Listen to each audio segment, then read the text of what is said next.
Okay, thanks. Welcome to the Battleground. It's Thursday, 19 May, year of our Lord, 2022. Just something to take away from the first hour. In well over 1 million ballots, I think, 1,200,000 plus, in the Commonwealth of Pennsylvania, we had John Fredericks on. This thing in Pennsylvania, I think, is going to come down to less than 1,000 votes for victory. The lesson here, and I want everybody in the War Room Posse, the Vanguard, the cadre, whatever element you're in, to understand every vote matters. Every vote matters. And obviously what's happening in Pennsylvania, we got to get this election system cleaned up. To me, it's outrageous. We'd be here it's Thursday, and they're talking about now there's 7,000 ballots up in Allegheny County. I mean, how does this work? People are going to lose confidence in these things. And I'm not, President Trump told Oz the other day, just declare victory, which I recommended President Trump they should do at 10 o'clock on election night. But people that are working hard, it's very bizarre how you can find a pocket full of a couple of hundred votes in Philadelphia. This thing's got to get sorted, and MAGA's got to do it. We cannot not vote. Let me repeat this. We got Jake Bequette coming up here. We got Jay Collins coming here, another warrior, a couple of warriors fighting. These things right now, the country's so the Republican Party, between MAGA, ultra MAGA, the establishment, and the people kind of can't make up their minds. These massive races now are coming down to under 1,000 votes in the Commonwealth of Pennsylvania. Think about that for a second. Every vote matters. In two races really in three, I take it, Alabama, Georgia, and Arkansas all have this rule about the 50%. You got to get there to win in the first round. And right now, I mean, the whole debate in Georgia are they going to keep Kemp? I mean, there's polls coming out that shows Kemp's well ahead of Purdue. Purdue's one chance is to keep him under 50 and fight another day. In Arkansas and Alabama, it looks like, Bozeman's right on the cut line. And it's because of Jake Bequette has put the heat on him. And, he voted today. He was a no on the $40 billion bailout. And I'm sure he got permission from Mitch McConnell because he understands that bill is so radioactive, the bailout for the Ukrainian oligarchs, that he'd have been done if he had voted for that. That's how intense these races are. Look, it's a good news because right now, politics is the greatest contact sport out there, and I'm including football and rugby and some pretty tough games, right? Aussie rules football, the Celtic football they play over in Ireland. And I tell you, a guy can tell you that. Let's go. Jake Beck has rolled over to the second hour of our show, the Battleground show. Jake, you're professional. First of all, you're great Arkansas Razorback football player. Then you played for the New England Patriots. Everybody knows how the standards of the Patriots, right? And then you're a Ranger, go to Ranger school, and you go to the revered historic 101st Airborne and go overseas and serve your country. So you know about contact sports. Were you prepared for how dirty politics would get to be? And let me be blunt about this. For a guy that had a daughter that was in the 101st and the 329 combat engineers over there and had gone to West Point, and you're as a parent, you're so every night you're praying because it's out of your control. It's in God's hands. And we got Jay Collins coming on here next, another warrior. When everything you go through and all the toughness you had to go through and all the trials for Ranger School and the pride of having your parents come down there, to have a group of guys, a guy that never served, right, doing this in a campaign that they're all hiding behind their consultants to put a mailer out because they're too gutless to put it up on TV. One of the reasons they can't put it on TV, I'm sure, because it doesn't check out, and the TV would have a standard to make it check out. So, Jake, what do you have to say to these folks overall about, is that Arkansas values? Is Arkansas values attacking a patriot for his patriotism, sir, particularly from people who probably didn't step up and serve their country? It's a smear, just as we said last hour. I mean, they really, Senator Bozeman, he came out and said he's not going to debate. He can't go on TV. I mean, he's an old man who, let's just be honest, he can barely speak. He doesn't talk in his own ads. He hides behind surrogates and all these super PACs. And he just throws out these smears at the last second. You're exactly right. They sent these smears in the mail because if they put him on TV, we'd sue him and get it taken down because it's false and defamatory. But that's where we are. I mean, this is a bare knuckle brawl for this seat in the U.S. Senate. And look, John Bozeman, he knows that if he goes to this runoff, if he does not get 50% on May 24th, we're going to win this runoff. And look, just overall, Steve, I mean, I joined the Army because I wanted to be where the fight is. I wanted to go into the infantry. I went through Ranger School. I deployed to Iraq. And, I'm in this race. I'm in politics right now because I want to be where the fight is. And this is the fight of our lives. This is the fight of our generation. It's right here. It's domestic. It's political. Because if we're going to save this country, we have to have real conservative warriors, real America First patriots, not just empty suit hacks with an R next to their name, or else we're done. If you're unwilling or incapable of standing up and leading on the issues that matter in a deep red state like Arkansas, we're not going to lose this seat to the Democrats. This is all about who we're going to have representing us in the Republican primary. And look, I've demonstrated, I've taken the hard stances, I've come on your show, and we're making a difference. I mean, we're already fighting for election integrity here in Arkansas because they tried to kick me off the ballot. They had my name wrong in multiple counties. And now, clearly, my appearance on your show last week forced John Bozeman to vote against this Ukrainian aid package. So we're already making a difference, but it's not going to be permanent unless we win. If Bozeman's able to beat me, he's going to revert back to what he's done for the last 20 years and just be an establishment, hack of the uniparty. So we have to win, or else this is all out. Yeah. Hang on a second. I just want folks to understand this, because the great patriots down in Arkansas and what Arkansas has meant to this nation, and the sacrifices the men and women of Arkansas have made to build this nation and also to protect it on battlefields overseas.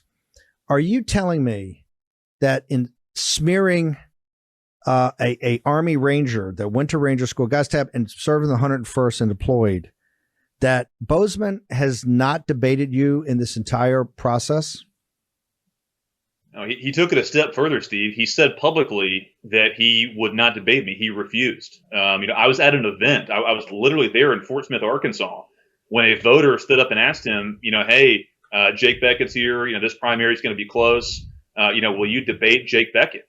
And he just said, no, I won't. I'm too busy. That was his excuse. He's too busy.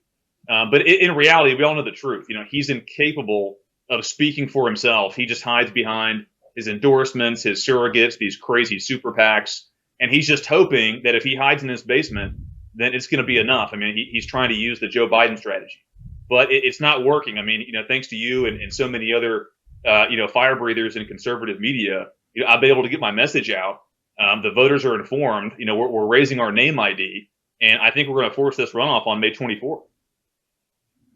What I would tell the folks in Arkansas is the following: hey, even if you're not for Beckett, you keep him under 50%. You get in a runoff. He's got to debate. He's a United States senator. He's got to debate somebody. You can't blow off folks. I mean, Beckett's earned. He served his nation. He's not earned a place on the podium to sit there and debate the topics of the day. Is that the way we roll in Arkansas? I don't think folks in Arkansas are like that at all. I'm kind of surprised by that. Jake, you got 4 days. What has to happen in your campaign, do you believe, to keep Bequette or keep Bozeman under 50% to actually force a runoff?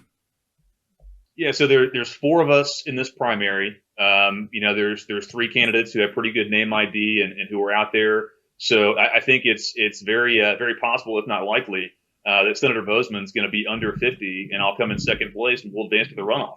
And as you said, I mean, I can't wait for that because he can't get away with the excuse that he's too busy to debate in the runoff when he's fighting for his political survival. So I think at the very least, the people of Arkansas should vote against him to keep him under 50, just to hear him talk about the issues of the day and defend his record, which he's never done. I mean, it's just that this guy's been in the D.C. Witness Protection Program for 20 years. And that's just, that might have been good enough in the, Reagan, Tip O'Neill days in the 80s, but that's just not good enough anymore. Jake, how do people get to your campaign site to find out more about you? And by the way, you're going to have your DD 214 up there. You'll have we've had it there, your diploma, your papers from Ranger School, all of it, the receipts. Jake Bequette brought the receipts. Captain Bannon took a look at them, said these are good to go. So everybody will take a look at how they get to your campaign site. Yeah, I've got nothing to hide, Steve. My campaign site is jakebequette.com. That's Jake, not Jack Bequette. JakeBequette. JakeBequette.com. We're on all social media. Come check us out. Support us. We're gonna get this thing done on May 24th and go to the runoff and win. Jake, very honored to have you on here, sir. Thank you very much. Thank you, Steve. In the Commonwealth of Pennsylvania, $42 million, I think it was $42 million spent in this Senate primary, and they're still counting. And they're right now, I think it's projected under 1,000 votes will decide it. Every vote counts. We're going to go out to California in a second to the rally out there, Humanity Against Censorship. We've got Nicole. Nogrady has been nice enough to step in today and be a correspondent for us out there. We got so many friends and colleagues that we've had on the show, but we needed somebody to kind of go out there and organize it for us. So we appreciate what she's done at the last second. But I got to go to Florida first. Jay Collins from Florida 15, the Tampa area, another great warrior running in a Republican primary. Jay, tell our audience about yourself. Why have you decided to get into the nastiest of all contact sports? That would be elective politics in this day and age. What possessed you to do that, sir? Well, I'll tell you what. First off, Steve, thank you for having me on here. It was great to hear Jake talk about all the things that he's doing down there. We wish him nothing but the best of luck. America needs people like him. But why did I get into this? I'm a 23-year retired Green Beret. I lost my leg at about 18 and a half years from combat injuries many years prior and continued to serve for 5.5 years. The hard things don't scare me. But in the end, there's two words that really mean a lot to me: husband and father. I have two little boys that are 7 and 10. If we don't defend this nation against all enemies, foreign and domestic, and take back this country and put it back on the path it's supposed to be, then it's all lost and it's all done for nothing. That's why I'm running. I'm a true patriot. I'm America first. I believe in what our nation stands for. Jay, explain to our audience for a second, how does one lose a leg and stay with the unit like the Green Berets? How do you continue to serve? I thought that you would be medically discharged. Tell us about that. Well, I got hurt in 2007 and just kept marching on, trying to serve, be a Green Beret, fly airplanes, blow things up, shoot guns, be the things that make us who we are. And several years down the road, about 6.5 later, we finally figured out why I was having so many problems, so much pain, so much discomfort. And they amputated my leg. 3 months later, I did my first triathlon. 6 months, a half marathon. 1 year later, I requalified as a Green Beret. I ended up doing every single thing I'd ever done as a Green Beret. People told me it couldn't be done. They said that it was time to hang it up. But in the end, I believe in serving our country. I believe in setting a standard for my children. And if not me, then who? If not now, then when? I wasn't ready to quit serving. And ultimately, that's why we're doing what we're doing now. Hold it. You went back and requalified as a Green Beret after you had your injury? Absolutely. And nobody wants to be the weak link, right? If I can't hold my place in my tribe, I don't deserve to be there. All I wanted was an opportunity. That's what our country's founded on. Opportunity plus hard work yields outcome. That's why I did what I did. I believed in the men and women serving our military and my brothers on my left and right. And I wanted to earn my place. I'm so grateful for the opportunity, and we made the most of it. Jay, if you were in the House, let's say you win the primary and then win the seat, you were in the House the other day, the House voted and the Senate voted today, $40 billion, $20 billion of it in military aid and equipment, another 20 in various, everything from bailing out the Ukrainian pension funds to a whole raft of other stuff for the European Union and the European Commission. If given you're a frontline warrior, obviously with a very serious injury in defense of your country and our liberties, Jake Bequette the other day came out and said he was a hard no and forced Bozeman to vote no, to surprise, shocked everybody in the Senate. What would your vote have been in the House of Representatives if you were in Congress on this $40 billion aid package? Absolutely a hard no. I know inflation is out of control, but to think that it's a $40 billion earmark from Biden when Trump was providing us security through strength for free, that's pretty out of control. It's unequivocally wrong. In the end, we got to take care of our country, our American citizens, and focus on solving problems here domestically.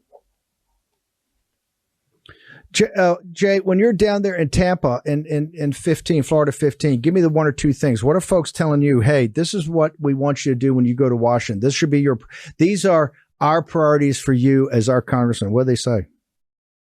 Well, I'll tell you what, it's America first, right? I believe the words have meaning. I'm not going to be a congressman. I'm going to be a representative. I believe that in doing that, we have to ask the American people and our constituents, what it is you believe. They want a secure border. They want us to back our blue. They want us to secure the interior. They want us to take the out of control spending and right size that. We can't continue to spend generational levels of money, money that my children's children aren't going to have. But the thing that I really want to start with, and I've heard over and over and over, the left want to divide us. They tell us we're an evil nation divided by race, creed, color, gender. Man, that's hogwash. We have so much more in common across this country.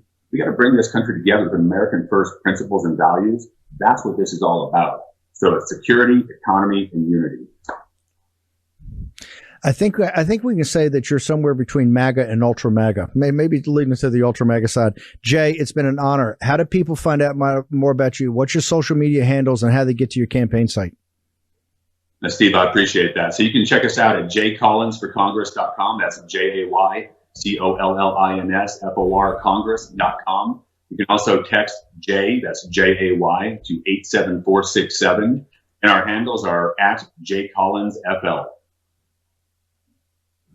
Jay, thank you very much. Good luck down there in Florida 15, the free state of Florida. We love it down there. That's a lot right. of our staffers from there. God bless you. Much, appreciate sir. having me. Honored, always honored to have you on here. Green Beret. Okay, let's go out. We're going to go to California. Our correspondent out there, Nicole Nogrady, has stepped in at the last second and pulled this together. We really thank her. Nicole, it's Humanity Against Censorship. You're in Menlo Park outside the headquarters of Facebook. Mark Zuckerberg, who's our audience is such a huge fan of. Put us in the room. Tell us what's going on out there, ma'am. All right, so we are standing in front of One Hacker Way. We've got people driving by honking. We have probably a few hundred people here, if you can see all the signs behind me. And it is hot out here, but people are really dedicated to stand out here, even though they're dying of heat, because we are sick and tired of having our voices silenced, shadow banned, and censored. So, Nicole, what is the, you've got a cross section. We've had Kevin Jenkins on early in the show in the early hour. We had Renette, who's running for governor of California. You've got Bobby Kennedy Jr. You've got Naomi Wolf. But tell me, what is the beef of the audience? I mean, Facebook is a publicly traded company. It's one of the biggest companies in the world. Zuckerberg's going to tell you, hey, Nicole, I'm glad you guys, I'm sure you don't like the way we run the company, but we do have certain rules. What is the general complaint of the citizens out there? The general complaint of the citizens is that they're being shadow banned. People aren't seeing their posts. People are even complaining that followers are being removed from their pages. On top of that, people are complaining that they have friends that are more on the liberal side, and they're doing just fine on Facebook and having no issues. So there's obviously a discrepancy between political sides of the aisle as to who's being censored and who isn't. We've got really good signs out here. Censorship is. I was just going to say we have some amazing signs. We have some amazing signs out here. We have Facebook censorship enriches billionaires. We have censorship is a tool of the tyrants. Fantastic. Let me ask you. You got a crowd. You got a crowd out there that you have a big vaccine safety crowd, right? You've got Naomi Wolf. You've got Bobby Kennedy Jr. And then I noticed you were at the premiere of 2000 Mules. Zuckerberg brings a whole nother level of intensity.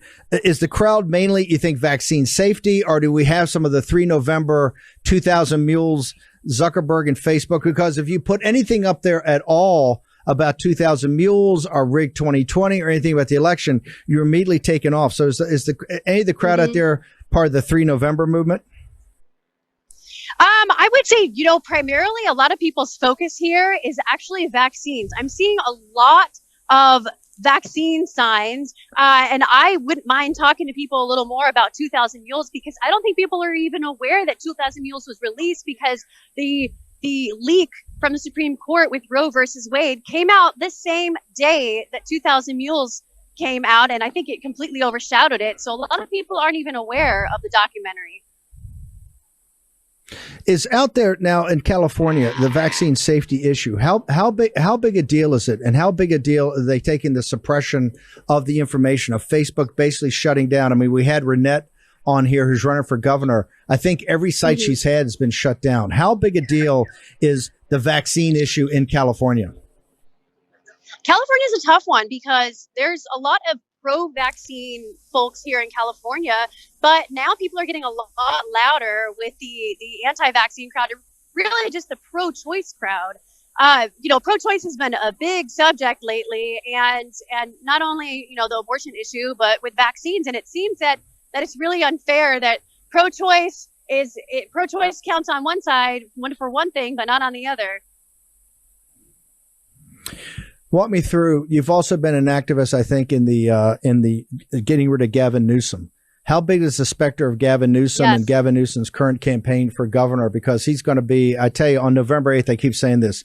If Gavin Newsom wins the governorship out there by 20 points, and if Gavin Newsom's sitting on a $250 million war chest, Gavin Newsom's going to be one of the dominant politicians. And what we're going to see, in fact, the reason we're out here today with you guys is I believe 2024 is going to be California versus America. It's going to be woke versus MAGA.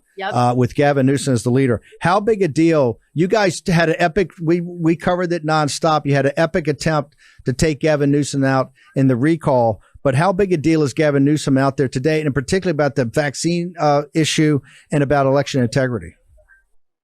I have to tell you, a lot of people are not fans of Gavin Newsom. Pretty much everyone I talk to, and it really doesn't matter if they're liberal or conservative. People do not like what he has done to the state of California. And we tried really, really hard to get him recalled. And my own personal belief is that there was a lot of cheating, just like in the 2020 election.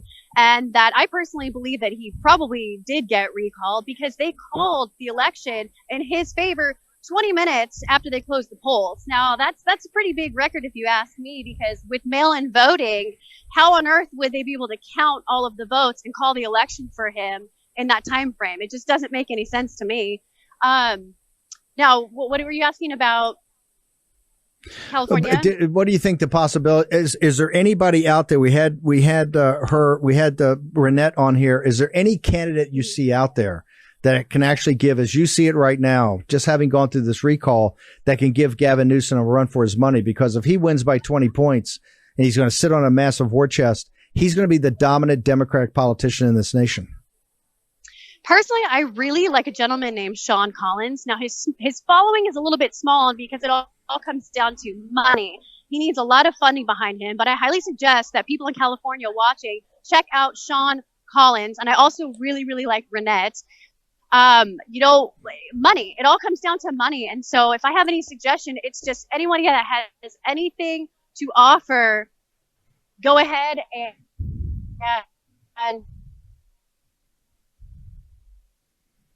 I tell you, we've lost. So why don't we go ahead and drop the signal, try to pick it back up through the break, and we'll go ahead. We got Brandon right now. Straka. Don't. Okay. He's going to come at 6:30. Okay, fine. Anybody? Oh, Joe Allen. I got my own Joe Allen. That's Nicole Nogrady. She's out there today to help organize. We're going to try to get the live feed. Here's why this is important. Joe Allen joins me now. Here's why this is important. You've got a corporate headquarters out there of Facebook, and Facebook has done so much to suppress everything. I mean, I think we've been kicked off Facebook so many times. I'm not sure we're still up there.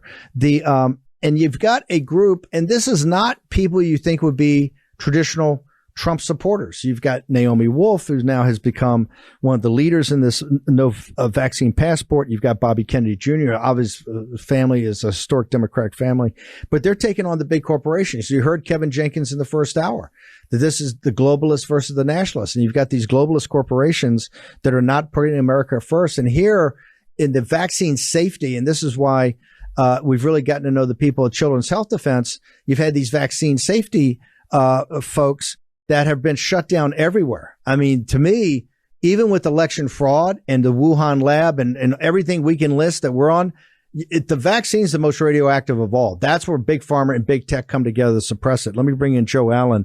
Joe, we're going to talk about a lot. We got a lot of things to talk about transhumanism. But let me ask you first off about Facebook, Zuckerberg. I mean, Meta. It's called Meta now. Where do they stand actually in transitioning the company from Facebook to Metaverse? They're still going at it hard, Steve. A lot of other companies have jumped in on the Metaverse project. They've got a ton of funding and a ton of talent going into them. But Facebook, in many ways, is still the front runner, if not one among many.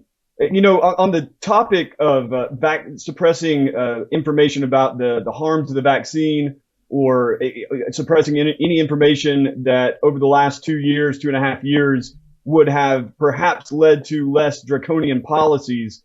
The two big issues I see with these big tech corporations, whether it be Google or Facebook or Twitter, are surveillance and information control.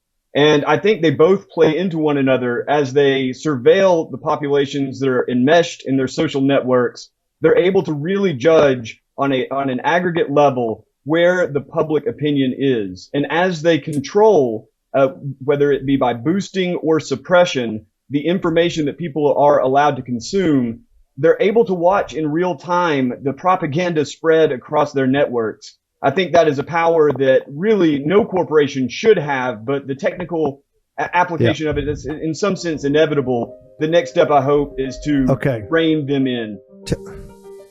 Joe, hang on for a second. We're going to take a short commercial break. We're going to return to Menlo Park. We come back in War Room, a Battleground. We'll be back in just a moment.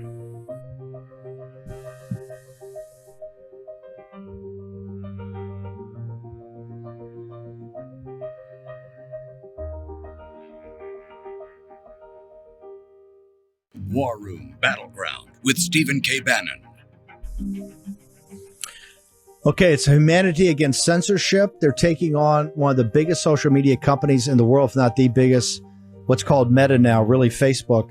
You've got a renowned group out there, Bobby Kennedy Jr., Dr. Naomi Wolf, Kevin Jenkins, just a real incredible cast of speakers. Our own Nicole Nogrady is out there. If we can go to Nicole live in Menlo Park. I think the speakers may have started. Nicole has the.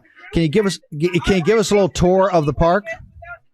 Yes, this park is actually a very small little park, very quaint and cute, but it is packed to the brim. You can hear everyone. I hope you can still hear me. I'm going to walk my way through here. Pardon me. Thank you so much. It is truly an honor to work with these women here who have. I don't know if you can see them speaking right now. That's perfect. That's a speaker's corner right there in Menlo. Yes, this is the speaker's corner. That's incredible. Reminds me of Hyde Park. The speaker's corner is there. So that's Renette. So is the agenda they're going to have Bobby Kennedy, Naomi Wolf, all of this today? Yes. Yep. It's going to be a quick day. It's only 3 hours, so they're going to have to talk fast. But it looks like they're getting ready to I'll tell you what, hang on. Right about now. Okay, Nicole, we'll let you drop and call us back before the end of the show. We're going to save your battery. Nicole Nogrady out there. Fantastic. Look for a lot of interviews. Thank you, ma'am. We've got Nicole Nogrady out there. We're going to get interviews afterwards. This is a really coming together, particularly this vaccine situation. And ladies and gentlemen, it's just getting worse. Naomi Wolf, what she's finding in her investigation. Also, announcement today, the CDC advisory board comes out and says, as soon as CDC, the outside advisory board said, as soon as CDC approves it for the 5 to 11-year-olds, bang, they should go ahead and start doing it. So the vaccine issue is going to get bigger. It's going to be a massive issue in the 2022 midterms. It's going to be a massive issue in the 2024 presidential. You just wait for it. I got Brandon Straka. I want to go to him, but I got to go to Joe Allen.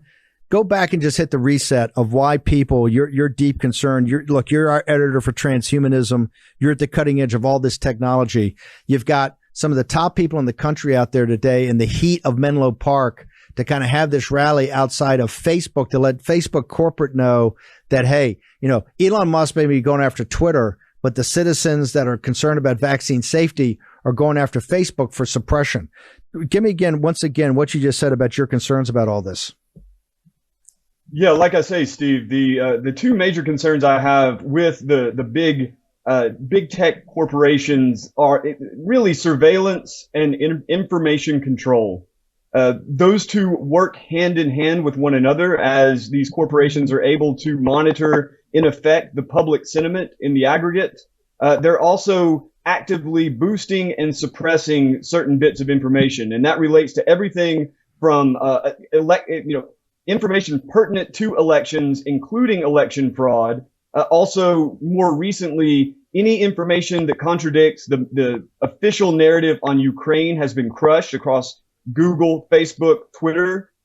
Also, any information that would paint child transitioning, any other transgender issue in a bad light those really hot point issues that all people should be discussing and debating are pretty much just crushed on the one side and then obviously actively boosted on the other. So that degree of information control would have Hitler or Stalin drooling. At present, it's relatively mild, but I really do think that legislation to monitor and break up these corporations will be necessary in order to rein in that power, because no corporation should have that degree of control over public consciousness. Well, you led me right into it that we're going to reboot. Hang on a second. We're going to reboot you, Joe. I want to say, Joe Allen led me into the next thing. We're going to have the great Mike Davis from Article 3. You remember Mike Davis in the fight over the Supreme Court confirmation. Mike Davis is going to join us tomorrow, and it's exactly about this. This is why we want to go from Menlo Park through Joe to tomorrow. Mike Davis is going to be here, talk about these antitrust provisions. What's exactly going to happen to these tech oligarchs in the breakup of these things? We got to get control of it, because right now they're out of control. Okay, we're going to reboot Joe Allen. We're getting a battery recharge in Menlo Park. I want to go to Brandon Straka, one of the best guys here with the Walkaway Project. Brandon, you were a firebrand. You were converting people that were walking away from the Democratic Party to come over to the Trump movement and to MAGA. And then all of a sudden you hit a speed bump. We want to welcome you back to the show. Tell us what happened. Where have you been? And has your parole officer authorized that you can come on to War Room? Yeah, I appreciate that. We're calling it a speed bump. Is that what we're going with? That's officially, it's officially technically a War Room speed bump.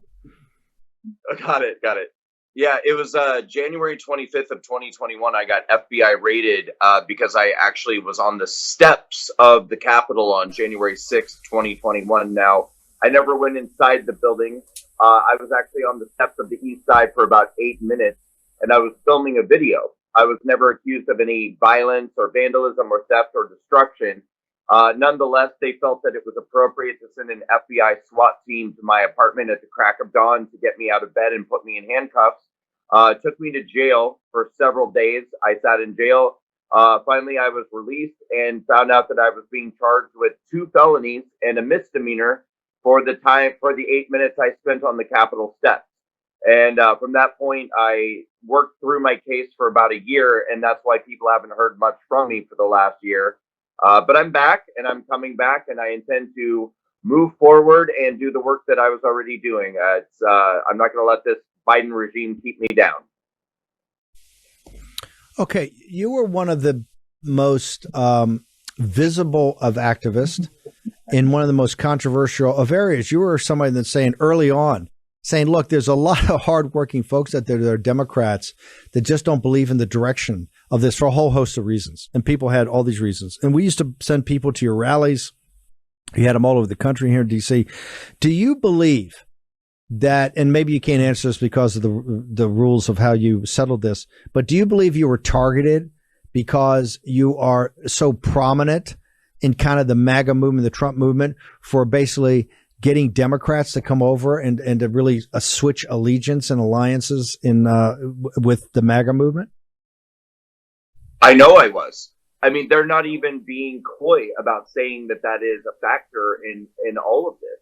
So the DOJ, throughout the course of my case, and especially when we got to the point of sentencing, when they presented us with a 30-page sentencing recommendation on a misdemeanor, because I ended up pleading guilty. I took a plea deal to plead guilty to a misdemeanor for disorderly conduct. And they wrote a 30-page sentencing recommendation for my misdemeanor charge, and basically said that it was very important that I receive an extremely harsh punishment as a deterrent, because I am the leader of the Walkaway movement and because I have a large social media following. And essentially they wanted to teach me a lesson about being involved in something like perpetuating a narrative about election fraud, or encouraging people to believe that maybe the 2020 election wasn't as straightforward as the left-wing media wants people to believe that it was. And the judge in my case, who is a Trump-appointed judge, seemed to agree with the Biden Department of Justice. And on my Class B misdemeanor charge, I was given 3 months of house arrest, 3 years of probation, 60 hours of community service, the maximum fine of $5,000. I was ordered to pay $500 restitution to the Capitol, and I was ordered to take court-ordered mental health services because naturally I must be insane if I voted for Donald Trump. And at this point, I have completed all aspects of my sentence with the exception of probation, which will go on until 2025. Hold it. This was for and the government when it came time to or cut your deal. They never debated the facts that you'd only stood on the steps of the Capitol and filmed for a documentary or for some sort of video footage. They never debated that's as far as you went. They never made the case where you really went inside. They agreed with the facts that you were just on the steps from the very beginning. Yeah. So as far as I know, and I may be wrong about this, but I'm quite certain that I am the only person who was charged on January 6th who got charged with a felony for what they called knowingly occupying restricted ground. Now, I want to be clear. I don't think that anybody who's been charged on January 6th is being treated fairly or justly and getting an appropriate charge or sentence under the law. But the majority of people who went inside the Capitol, including people who crawled into the Capitol through broken windows, are mostly getting misdemeanor charges for what's being called parading inside the Capitol or occupying restricted grounds. These are misdemeanors. As far as I know, I'm the only person who got charged with a felony for occupying restricted grounds, and that was being on the steps on the east side of the Capitol. So yeah, I mean they've gone at me very, very hard, and honestly, the fact that they did kind of set this whole thing up because now. This is just my opinion, but I believe that there are multiple institutions and organizations in DC that are talking with each other and collaborating with each other. Because the moment that I pled guilty to my misdemeanor charge on my plea deal, I got served in a civil suit. I mean, literally, like the next day, I was served. I'm one of like 36 people who are being sued by 7 Capitol police officers who I've never met. I didn't encounter them on that day. I've never met them ever in my entire life, but they're suing me for assault and they're suing me for conspiracy. Well, how can if the government did your misdemeanor say that you assaulted anybody? No, I was never charged with assault. I've never been accused of assault, and nonetheless, 7 Capitol police officers who I've never met are civilly suing me for damages. For physically assaulting them, although I've never met them. That's how honest this January. It was. It's in a misdemeanor of for disorderly conduct, which they must hand out 1,000 of those every Saturday night in the United States somewhere, right? A misdemeanor for disorderly conduct. And every college town and every bar town's got bars. Yeah, I mean, I can tell you that my attorney told me, now this is just what my attorney said. I'm not trying to be flippant, but my attorney said that a Class B misdemeanor is about equivalent to having a cop come and give you a citation for playing your music too loud. And I have no criminal record, to be clear. This is the first offense on my adult criminal record. And so the fact that I received the sentence that I received on a first offense, Class B nonviolent misdemeanor charge is pretty crazy. And I want to let you know too, Steve, that the government, in my sentencing recommendation, the prosecution actually requested the right to, as a condition of my 3 years of probation, they wanted the right to be able to surveil my computer, my phone, my email account, my bank account, and my social media account for 3 years. But the judge actually did not grant them that. But they wanted it.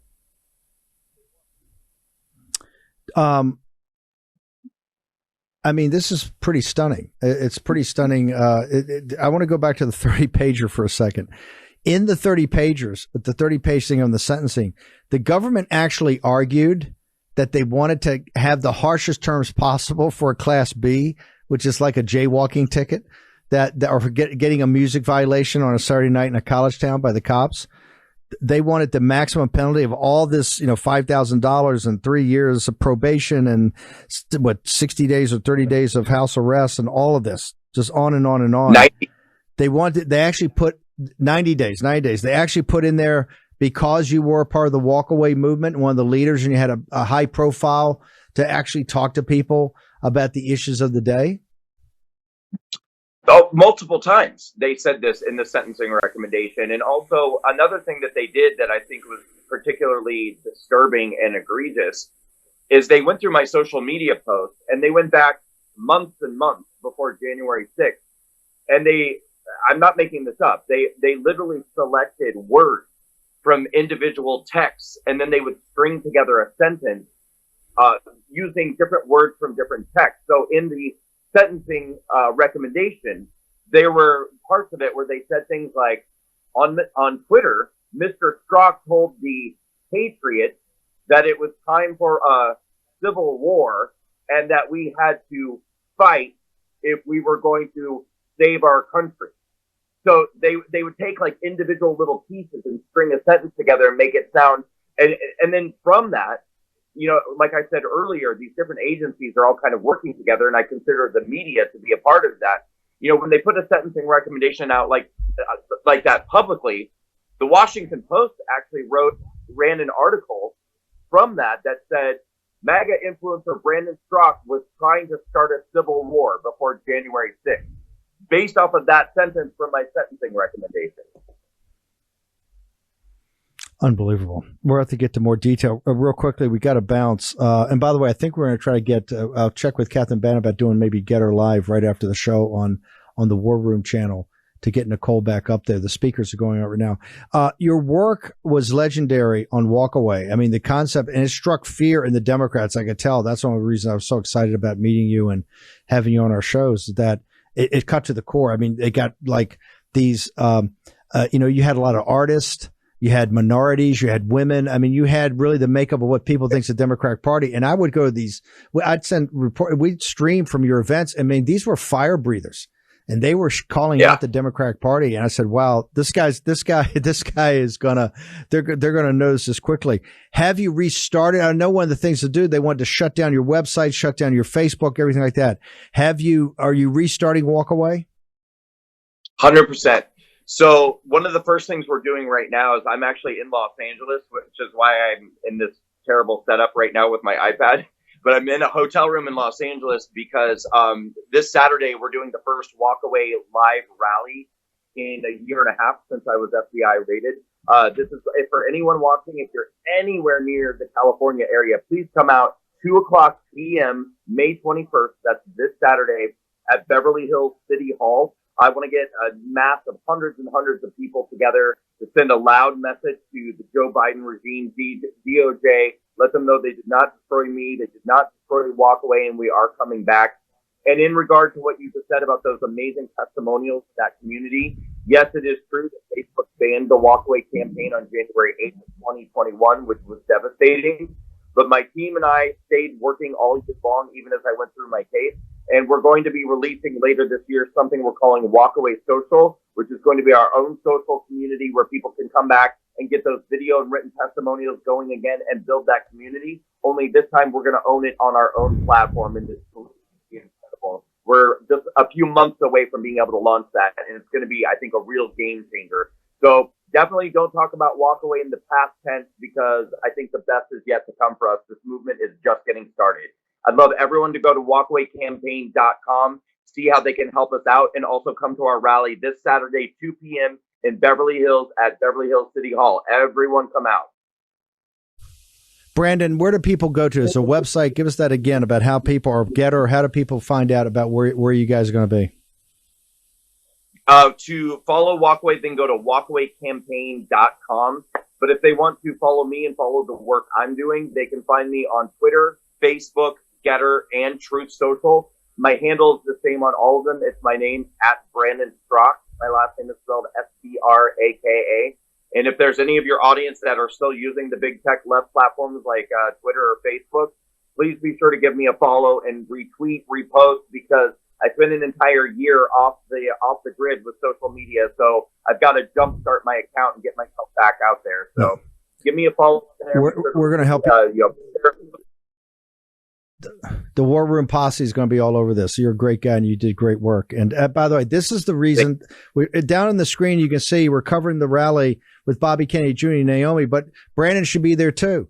I mean, Facebook, these guys had the site they had was unbelievable. The testimonies they had and what they do, strip it right down.